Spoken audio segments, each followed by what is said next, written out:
ঘটনায় তো কুনালা দিছি, আমরা পূজা করছি। পূজার আগের দিন রাত্রেবেলা মাংসের প্যাকেট ট্যাকেট সহকারে বিরিয়ানি টিরানি আইনা ফালাইছে। পরের দিন আমরা এই ফালাইয়া পূজা টুজা করছি।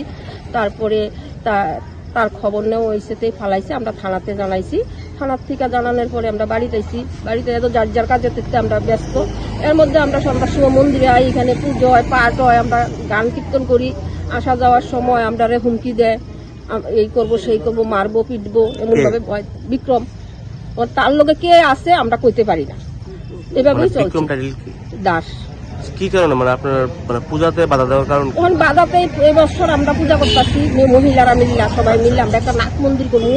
এই নাক মন্দিরের নিয়েই মানে যত আর কি দরবার, মানে এর আগে কি তারা দায়িত্বে আছিল? হ্যাঁ, হেরা দায়িত্ব ছিল। হেরা পূজা করছে, এত বছর পূজা করছে। তারা নিজেরাই পূজা করছে, নিজেরই হিসাব নিচে আমরা দিছে না।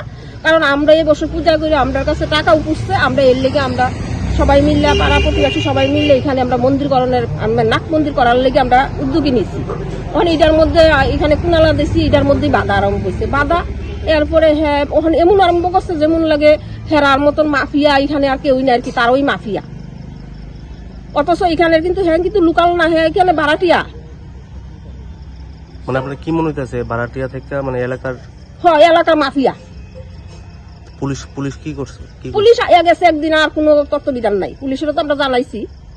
এখন কি হইতাছে পুলিশ? এখন আর কই, এখন তো কোনো কিছু আওয়াজ টাওয়াজ নাই, কোনো কিছু না, চুপচাপ। হ্যাঁ, যে হুমকি দিতেছে কি কারণে? হ্যাঁ জানে হ্যাঁ কি কারণে হুমকি দিতেছে। আমরা মহিলা মানুষ, আমরা সন্ধ্যার সময় তখন আমরা পাঠ হইব, কীর্তন হইব, আমরা এখানে থাকি 8টা-9টা পর্যন্ত। তারপর যার যার বাড়ি ঘরে আমরা যাই। এই জায়গার নাম কি? এটা গোকুলনগর রাস্তার মাথা। আমরা 19 তারিখ যে মান মন্দিরে নাক মন্দির করণ লাগা একটা ভূমিষ্ঠ পূজা দনের কথা আসলো। এরপরে সোমবারে পূজাটা দেমু, রোববারে রাত্রে 11টার দিকে এইখানে বিরিয়ানি মাংস খেয়ে তারপরে এই গর্তটার মধ্যে পালাইছে পরে। এরপরে আমরা দেখি যে এই অবস্থা, আমরা পরিষ্কার কইরা তারপরে এটা পূজা দেওয়া হয়েছে। পূজা দেওয়ানোর পরে এরপরে দিয়া পাওয়া গেছে, খোঁজ পাওয়া গেছে যে সাক্ষী পাওয়া গেছে যে বিক্রমে নাকি এটি পালাইছে। বিক্রমে এই কাজটা করছে। এরপরে দোতাম গেছে, নাই বাসার মধ্যে নাই, কই গেছে খোঁজ পাওয়া গেছে না।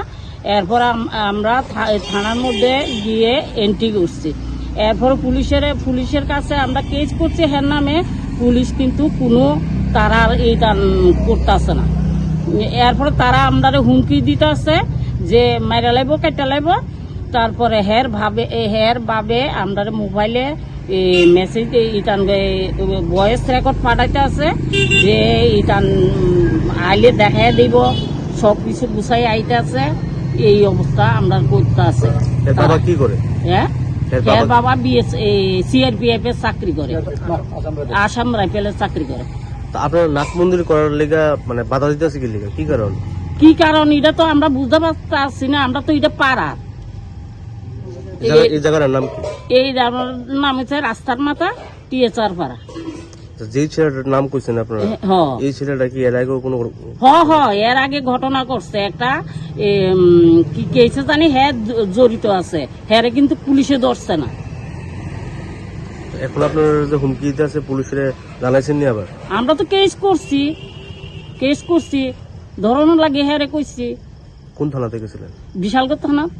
ঘটনা হয়েছে কিটা, ওই যেদিনকা কুনাইলারা মানে গর্তরা করছে এই দিনকা রাত্রে ঘটনা। তোমার রাত্রেবেলা যে বিক্রম যে ছেলেটা, হ্যাঁ তোমার মাঠের থেকে ইট টুকাই আনছে, একটা কাগজের মধ্যে করে টুকাই আনছে। হ্যাঁ মনে হয় আমার পাড়া এটা, কিন্তু দাদা আমি সবসময় এটা টাচি নাই, ঠিক আছে। গর্তটাতে আমি আমার সামনে ফেলাইছে, কিন্তু গর্ততে কুনাইলার করতে আমার মাথা দিয়ে ঢুকছি না, ঠিক আছে। আমি কইতেই পারি না, কইলে আমি তার তখনই মানা করি। আমি তার সাথে দাঁড়াই এটা টুকাই এনে সে আমার লোকে এসে আইনে সে ফালাইছে, ফালাই আবার একটা ফটো তুলছে, ঠিক আছে। সামনে ফালাইছে।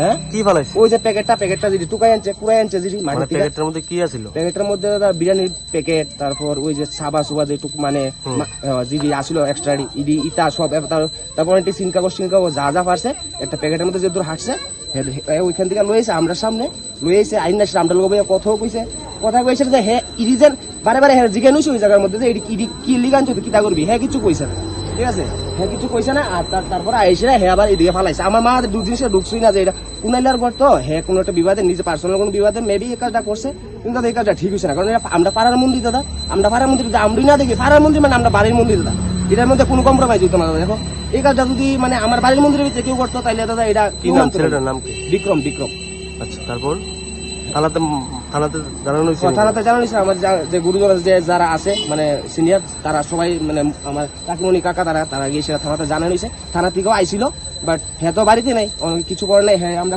কিটা করতাম মানে হেল্পলেস হয়ে রয়েছে এমন একটা সিচুয়েশন যে আমরা পাড়া মন্দিরটা বাঁচাতে পারতেছি ছেলেটা এই ঘটনাটা করছে কি পুরোনো কমিটিতে আসলো এই মন্দিরের? হ্যাঁ পুরোনো কমিটিতে আসিল তার আগে পূজা করতো? হ্যাঁ তার না পূজা প্রথমে আমরা করতাম এই জায়গাটা প্রথমে আমরা উদ্বোধন করছি পূজাটা মানে এই জায়গার পূজাটা তারপর আমরা কাজকর্ম দাদা বয়স হইতেছে মানে আমরা কাছে রেসপন্সিবিলিটি বাড়তেছে কাজকর্মে আমরা ব্যস্ত হয়ে যেতেছি তারপর তারা ধরছে হ্যান্ডেল করতেছে পূজার তারা 2 বছর করছে দাদা তারপর মানে এই বছর লাস্ট পূজা করছে তারাই করছে আমরা সবাই লোকে আমরাও ছিলাম মানে আমরা টুকিটাকি আমরা যা কোথাও হিজব দূর হেল্প করতে পারছি এর দূর করছি যেমন রাস্তা থেকে চারা তোলা যেমন আপনারা এখন কি মনে হইতেছে তারা কমিটিতে নাই দেখে এই কাজটা করতে? দাদা মেবি এটা তো মানে এজ পসিবল ইডিও হইতে পারে দাদা নাইলে আমি আর কি থাকবো হ্যাঁ ভাড়া টিএস দুই হ্যাঁ যদি এমন একটা কাজ করতে পারে তখন দাদা কি থাকতাম আমি। इस अक्षय तृतीया स्वर्ण कमल लाया है स्वर्ण अक्षया ऑफर 14 अप्रैल से 2 मई तक। पाइए डायमंड ज्वेलरी पर 100% मेकिंग चार्ज ऑफ और गोल्ड ज्वेलरी पर 30% मेकिंग चार्ज ऑफ। हर खरीदारी पर अश्योर्ड गिफ्ट्स, साथ ही जीतिए 2 गोल्ड नेकलेसेस, 11 गोल्ड कॉइन्स या 5 डायमंड रिंग्स लकी ड्रॉ में और अपना पुराना सोना बदलिए पूरी कीमत पर। आज ही विजिट करें स्वर्ण कमल ज्वेलरी, अगरतला, उदयपुर और धर्मनगर। TNC apply.